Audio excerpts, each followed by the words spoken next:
Hello, we're back. There's the new 4-star selector in 2.1 and we're gonna go through every single 4-star and we're gonna tell how good they are to get Eidolons on. Let's start. First, Yukong. Yukong is gained for free in the Shanzhou Luofu Forgotten Hall. Probably get her E1 here and I'll be reviewing her at that. If you guys didn't know, Yukong is a character that really specializes in front-loaded damage. This means that her buffs are relatively very short, but her buffs are very strong. Now the problem with Yukong at E0 is that if you want her ultimate to actually give the meaty buffs, you have to have her bowstrings up, which is available only at her scale and lasts for only 2 player actions, so it's a very short window. Now none of her Eidolons fix this until E6. E6 is her most important Eidolon because it gives her a bowstring when you use her ultimate directly, so you don't have to go through the timing of aspect of it anymore. This is the reason why Yukong is very unpopular, is because she's kind of more intensive to play compared to someone like Bronya, with the numbers not that being that much. It's still very strong but not that much compared to the other supports, so unless you have E6, I can't really recommend her to get from the 4-star selector, because E0 to E5 is basically the same character, where E6 gives her a massive quality of life that fixes her kit. Next is Lynx. Lynx is gained for free too if you've cleared Pure Fiction number 2, I believe. Yes, that's true. Lynx, if you didn't know, is a healer and her skill gives a buff to a character, and if that character is destruction or preservation, they gain a taunt value increase, so she's very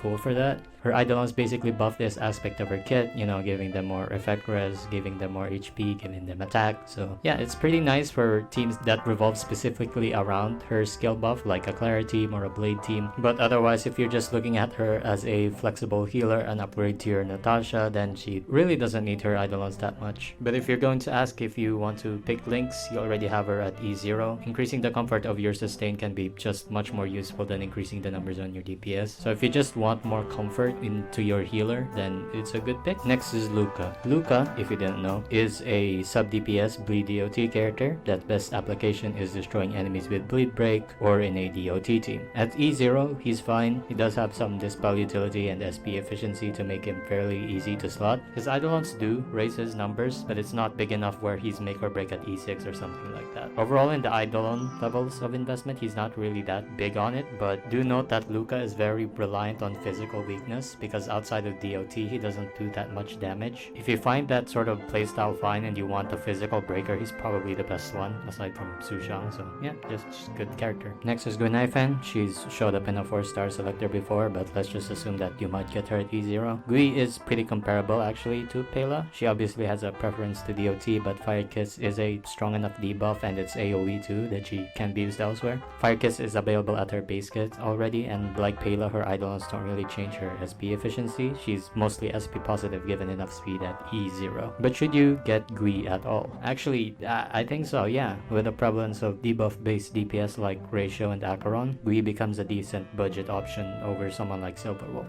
At E0, she's great for Acheron because with her base kit and in most teams she can serve as a flex if you want a second Pela type character. At E0, she's great with Acheron because she just gives a lot of debuffs and consistently just puts more debuffs on the enemy, so it's not that big of a problem. And Guinaifen's E1 is more impactful for Ratio teams because Ratio needs 3 debuffs and she can do that on her own with just her E1, which is pretty nice. Her Eidolons past E2 makes her better for DOT teams in general, just personal damage buffs, and her E6 is just a universal increase for any team that she's in. So overall, at E0, I think Guinaifen is one of the best characters that you can pick up this. Like, she's very easy to slot in a team. She works well with very strong characters like Ratio and Acheron, and I believe that in the future she's going to get better with more debuff based characters. All of her Eidolons are good. You know that all of her Eidolons are good when E6, which is the most versatile one, seems a little bit underwhelming in comparison. So yeah, Gui is the first character I can personally say get her no matter what Eidolon level you're on her. So yeah, that's good. Next is Hanya. Hanya hasn't been in a 4-star selector yet, I think, so let's talk about her at E0. If you didn't know, at E0, Hanya is a skill point generator. She puts a debuff on the enemy, and if you attack an enemy with this debuff, you get the skill point up to 2 per application, so she needs to go again and then use her skill again. And her ultimate gives a pretty chunky speed buff with an attack buff also. So should you get Hanya, compared to every other 4-star support, her E0 is very good, actually very competitive. But the rest of her Eidolons is the numbers you get from her Eidolons don't drastically change Hanya. If you were to pick, E2 makes high speed Hanya really possible, like, you know, double turn. When you have 180 speed on your Hanya, 20% more speed from the Eidolon makes her 200 speed, which is a speed break mark that is pretty cool. And it also buffs the speed buff that you put on your teammate.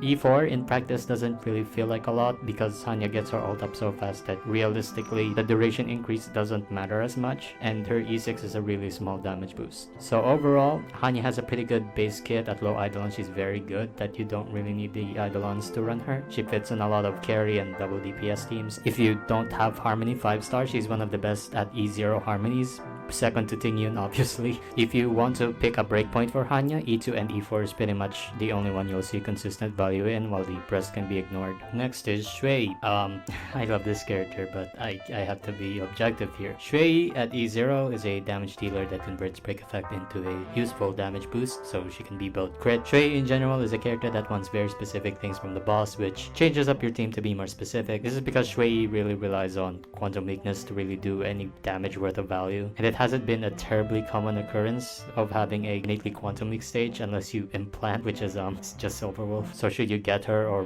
her Eidolons at all? I really love Xueyi, but no. Xueyi is a very high investment character and demands quite a bit from you. I doubt you'll go through the hoops of using her at E0. Xueyi's Eidolons don't really do much at all. E1 is not that good because Xueyi already has a lot of damage percent, doesn't matter. E2 gives her a little defensive utility. The toughness shred doesn't matter at all because it doesn't build her stacks. E4 is where her damage increases by a fair amount, and E6 is a pretty insane damage increase if you use her with her best support, which is Ruanmei. So if you can, E4 and E6 for Xueyi is a very good boost, but do note that in your setups, Xueyi really likes 5-star characters, and if you don't have those 5-star characters, well, I really can't suggest using Xueyi at all. Next is Misha. Misha is, how do I say this? Misha is a very recent character that if you didn't want to get then, I doubt you will get him now. At E0, he's a mix of a sustain and a DPS. His ult freezes the enemies at a fairly high probability. He can do big ult damage or be a flex sustain similar to Welt. So should you get Misha's Eidolons or Misha at all, honestly, he's one of the better picks. Misha is versatile enough at E0 while his Eidolons increase his capability at DPS and support. E1 and E4 are good damage increases while E2 increases overall team DPS.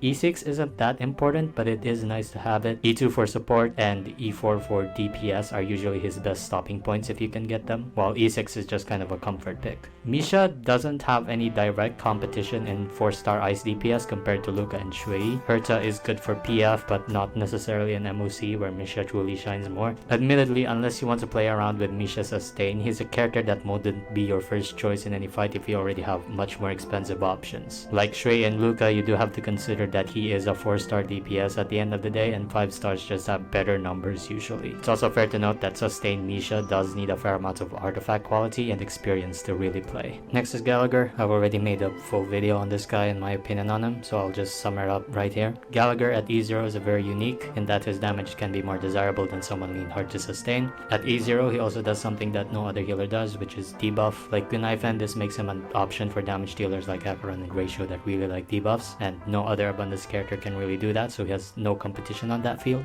His Eidolons increase his defensive utility. Each of his Eidolons make him a better sustain, with his E4 giving more ult debuff uptime, which is more defense and offense, with E6 upgrading his own personal damage. Overall, I kinda recommend Gallagher. Like at nearly every Eidolon level, he's very similar to Gui in that field. But you have to note that like Lynx, all of his Eidolons are simply for comfort, and with proper play you may be content with just E0, though E4 is a pretty noticeably good stopping point for really fast enemies. Anyway, that's all. If you want me to put a summary of this video, here you go, and see ya, bye bye!